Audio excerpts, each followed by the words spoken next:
અન્નકૂટનું આયોજન કર્યું છે. બહેનોએ ખૂબ મહેનત કરી છે એની પાછળ. લગભગ બપોરથી 2-3 વાગ્યાથી જ એ લોકો કામ એમનું ચાલુ જ હતું. આરતી થઈ ત્યાં સુધી એમનું કામ ચાલુ હતું અને અત્યારે પણ એ આયોજનમાં સક્રિય છે. તો એ બધી જ બહેનોને આપણે અભિનંદન આપીએ છીએ. નામ લેવા મને ના પાડી છે એટલે કોઈના નામ નથી લેતો. દરેક બહેનોને અભિનંદન આપું છું કે તમે આ બહુ સરસ કામ કરો છો. તમને ખૂબ ખૂબ અભિનંદન. પહેલા મહારાજ એકલા કરતા હતા બધું અને એમને અત્યાર સુધી બધું જાળવી રાખ્યું.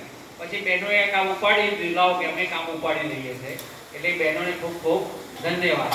અને હવે જમાનો બહેનોનો આવ્યો છે. 2 દિવસ પહેલા જ બહેનો વર્લ્ડ કપ જીતી છે, બરાબર છે. એટલે બહેનોનો જમાનો છે. એટલે અમારે હવે ગેર કુકરની સીટી ને બધું જોવું પડશે. એક ગમત કરી આ તો